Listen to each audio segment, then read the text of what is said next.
เราพอยก็มาลงตลาดนัดเนาะบ้านสามแยกแยกหนึ่งก็ไปเมืองเหล่างามแยกหนึ่งก็ไป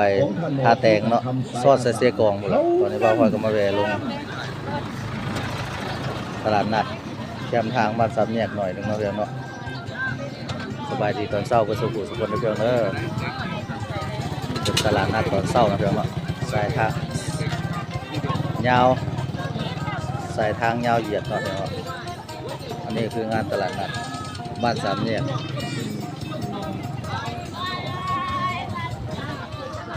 ข้างหน้าก็เป็นสามแยกคุณซื้อกันแล้วใส่เสื้อกองอัตปือเราพี่น้องไปท่าแตงเสื้อกองอัตปือเนาะเลี้ยวขัวกับเป็นเมืองเรางามซอเซฟคนละปักซอกปักเซ่ก็ไปได้ทุกห้องเนาะไปเบาๆก็มาลงขายเครื่องบ้านสามแยกเขียงสารวัตรเนาะบ้านสามแยกเขียงสารวัตรนะครับ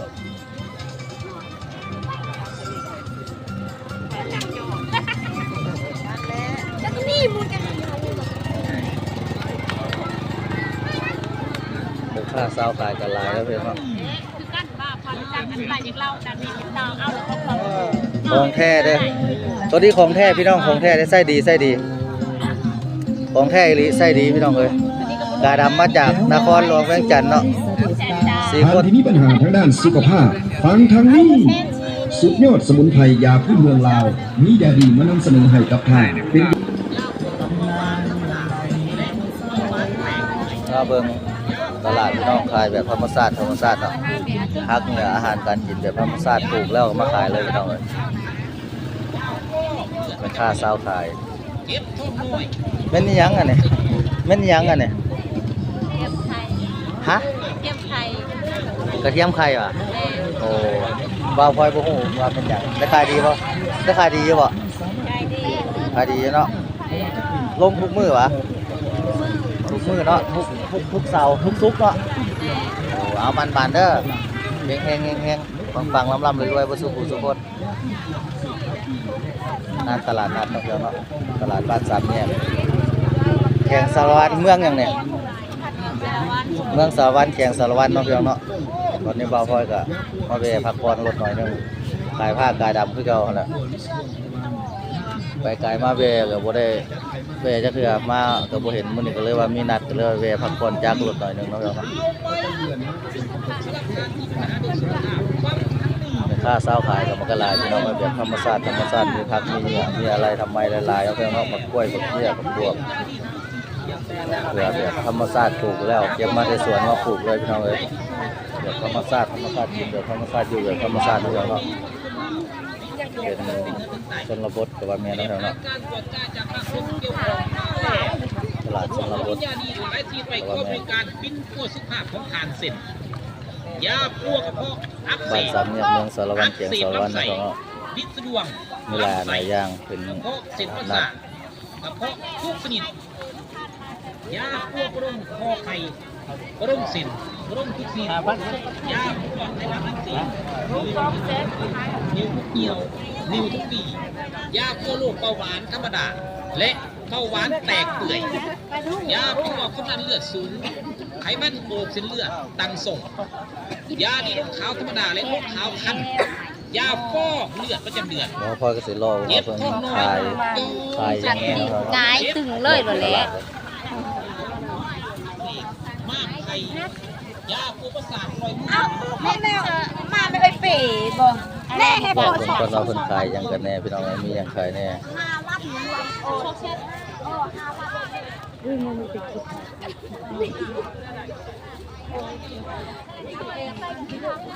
งานตลาดนัดของทางเนาะมีหลายอย่างเนาะอย่างธรรมชาติแบบคนก็หลายนะครับแทบสิย่างบ่ได้เลยตลาดน้อยแต่ว่าคนหลายเนาะเนาะแล้วเนี่ยขายปูขายปลาขายเห็ดนางนกนาวเฮดเดอร์กิโลเท่าไหร่เนาะเฮดเดอร์ที่มันกีบมาซื้อช่วยแน่จะขายดีบ่แม่ค้าขายดีบ่แม่ค้าทางแบงบ่เนี่ยแม่ค้าสารวัตรมาใกล้ซื้อช่วยแน่เด้อผู้สาวสารวัตรบ่เนี่ยบ่สารวัตรบ่เนี่ยสาวสารวัตรแม่ค้าสารวัตรเนาะเนาะขายเฮ็ดก็เป็นอาแซ่บ ชื่อบ้านชื่อไก่ เฮ็ดก็เป็นตาแซ่บมันข้างนอกคนก็งาม แม่น มาทุกซุกบ่เนี่ยลงทุกซุกพอได้ขายอยู่บ่ ไปขาย พอได้ขายอยู่เนาะแขกคนก็หลายเนาะเพิ่นว่าแม่ค้าก็มีแต่แม่ค้าคนงามตาหวานเนาะข้าวสาวสารวัตรแม่ค้าสารวัตรเฮาเลยใจดีด้วยขอบใจมันมาเฮงๆเด้อปังๆร่ำๆรวยๆเด้อ เฮ็ดสวยสิ จักสิไปกินอยู่ใส่พี่น้องเอ้ยบ่าวพลอยบ่มีหม่องกินออกไปเรื่อยๆชีวิตคือการเดินทางเนาะพี่น้องเนาะหากิน ไปพาผู้สาวก็ได้ หากินขี้ฝุ่นเดินกินขี้ฝุ่นกินอากาศเดินไปเรื่อย ไปพาผู้สาวก็ได้ ๆเป็นงานตลาดนัดก็พี่น้องเนาะบ้านสามแยกเนาะคือว่าแนวอยู่แนวกินก็หลายเนาะพี่น้องเนาะหลายอย่างพ่อค้าสาวขายก็หลายเนาะพี่น้องเนาะถือว่าเป็นชนบทแต่ว่าแม่นเนาะเป็นลงถูกวันศุกร์เนาะพี่น้องเป็นงานตลาดนัดพบเจอนัดเจอขายทุกอย่างเลยแหละเป็นแบบธรรมชาติบ้านนาของเขาเนาะ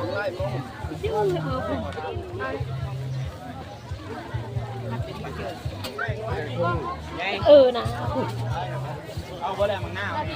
เลาะไปเรื่อยๆเบาคอยกันเลยเวลาว่างๆก็เลาะเบิ่งหันเบิ่งนี่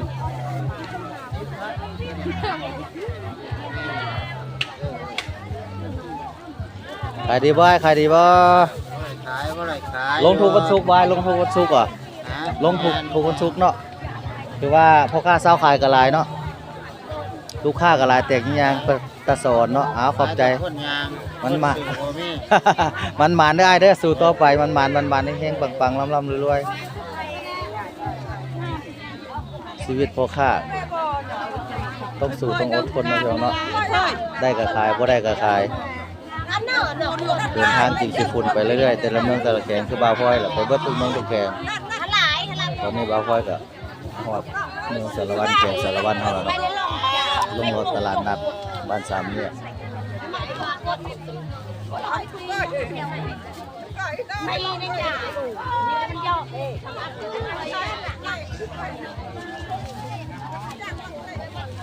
แอบเข่าน้อยเท่าไรแอบเข่าน่ะน้อยใหญ่70น้อยเท่าไรโอ้สูงเติบเนาะพี่น้องเนาะพอได้ขายอยู่บ่ได้ขายดีบ่อันนี้เป็นหยังอันนี้ยาวะยาพันเนาะยาสูบพี่น้องเอ้ยยาพันยาสูบยาที่เพิ่นอบแล้วหั่นตัวนี้เพิ่นซอยแล้วพี่น้องบ่าวว่าก็บ่เคยเห็นดอก บ่าวว่าก็เคยเห็นอันนี้คือ อันนี้ก็เป็นเพิ่นกำลังสร้างคือแม่นคือสิแม่นยาสูบเนาะพี่น้องเนาะยาสูบบ่ แม่จะสูบแน่นี่แหละ โอ้สูบแบบนี้เลยเนาะ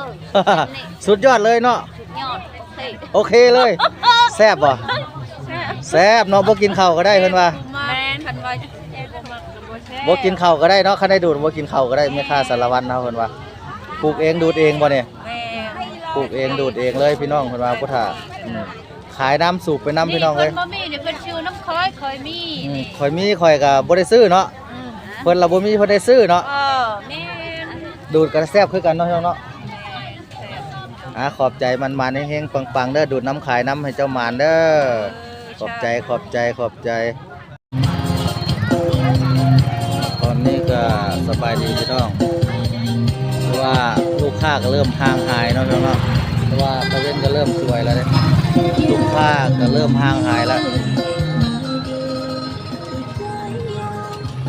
ตะเวนก็เริ่มห่างหายลูกค้าก็เริ่มห่างหายกันมาแล้วพี่น้องเพราะว่าเริ่มสวยแล้วเนาะว่าก็เริ่มสวยออกมาแล้วลูกค้าก็เริ่มห่างหายกันแล้วพี่น้องเป็นตลาดนัดบ้านเฮาเนี่ยสามแยกเขตสารวัตรเมืองสารวัตรเฮาเนี่ยเราก็จะมาลงขายผ้างาดำคือเก่าตามเคยเนาะลงทุกตลาดทุกจุดเนาะไปทั่วประเทศลาวให้เลยไปทุกมุมทุกแก่ไปเรื่อยๆทุกมุมทุกแก่แล้วเนาะ อักเสบลำไส้ ตอนนี้ลูกค้าพ่อค้าก็เริ่มห่างหายเริ่มเก็บกายเตรียมเมียนขึ้นรถขึ้นรางมาแล้วบัดนี้พอลูกค้าก็เริ่มเบิดเลย โรคทุกซีนยาพวกไข้ลักอักเสบนิ้วขลังนิ้วทุกเหี่ยวนิ้วทุกปียาพวกโรคเบาหวานธรรมดา และเบาหวานแตกเปื่อยยาพวก นี่ก็เป็นแบบเข่าเป็นมวยนะครับเนาะ ตั้งส่ง มวยสารวัตรแบบเข่าสารวัตร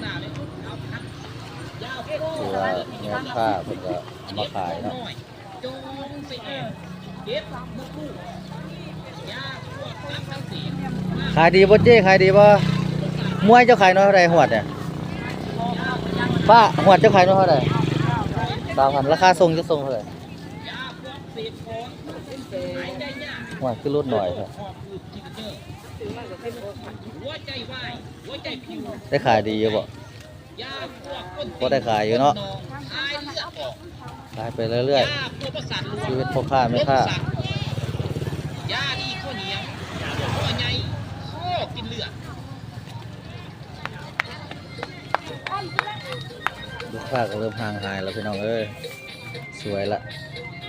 เอาดีเอาไหมสำหรับทานที่เป็นอาหาร ธรรมชาติธรรมชาติเนาะ ทั้งนี้ยาดีมีคุณภาพยาพื้นเมืองลาวมาถึงตัวทานแล้วเป็นยาดีที่มีชื่อเสียงอยู่ทั้งภาคใต้ของลาวจากคนนิยมชมชอบและพิสูจน์มาแล้วว่าดีแท้ ธรรม ยา ชาติส ตั ว วย งาม นี้ ดี ของลาวในทั่วประเทศเป็นเนื้อถึงไตได้ผ่านการตรวจการจากภาคส่วนเกี่ยวข้องมาแล้วพวกเขามียาดีหลายชนิดไปเข้าบริการปิดโรคสุขภาพของการเสพยาอักเสบลำไส้พิษสะดวกลำไส้กระเพาะเส้นประสาทกระเพาะทุกชนิดยาพวกโรคคอไข่โรคเส้นโรคทุก โซ เส้น นหมักไม้หมักตอกพี่น้อง อักเสบ ได้อยู่เนาะกินหลายอันหลายอย่างหมักเขือหมักเบอร์พักเนาะ ยาตัวโรค แบบธรรมชาติธรรมชาติ และ สวยงามดีพี่น้องเพิ่นปลูกแล้วเพิ่นก็เก็บมาแต่ให้แต่ส่วนมากก็มาขายเลยแบบปลอดสารพิษก็ว่าแม่น เลือดตั้งส่งยาดีลูกขาวธรรมดาและลูกขาวคันยาฟอกเลือดประจำเดือนเห็ดข้อมน้อย ธรรมชาติธรรมชาตินี่นะ ยาพวกน้ำอักเสบม้าไข่ โอ้ผักก็มีสวนไง ยาแก้จานดูไฟ มีสวนนี่เนาะอยู่ทางซุ้มคุณสวนหวย หลายอย่างมันถึงเนาะเครื่องใส่เครื่องซอยมีอะไรทำไมหลายอย่าง หัวใจวายหัวใจผิวโรคหัวใจยา ก็ลำเสร็จกำลังก็ใจออกก็ไปให้เป็ดให้ไก่กินเนาะแถวเนาะ ยาพวกประสาทรวมลมสัตว์ยาดีข้อเหนียว หลายอย่าง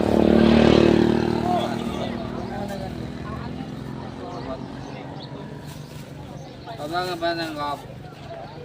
อันหนึ่งเอาบ้านหนึ่งบ้านหนึ่ง ขวมีแซ่บขวมีแซ่บขายจังไดขวมีเนี่ย10,000บ่เอาให้จักกลับเนี่ยซื้อซอย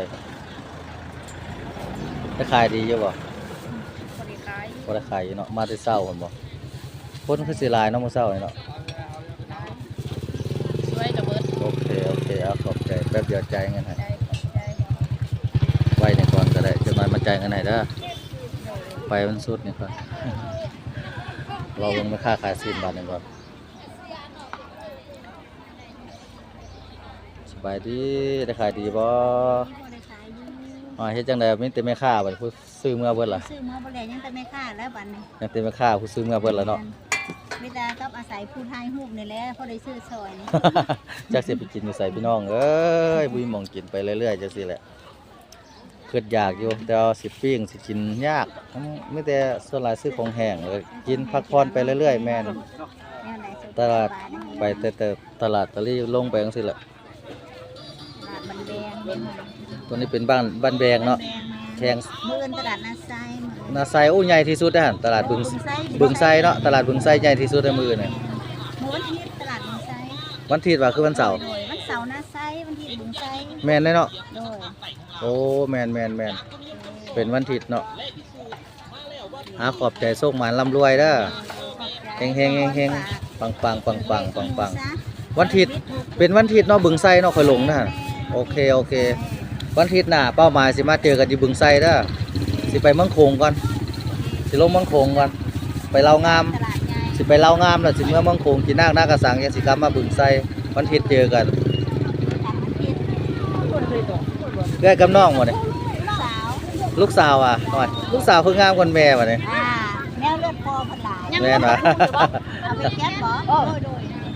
แก๊สนึง จะขายดีบ่เอาสำหรับคลิปนี้บาวพลอยมาฮอนนี่ขอปิดคลิปก่อนพี่น้องบ๊ายบาย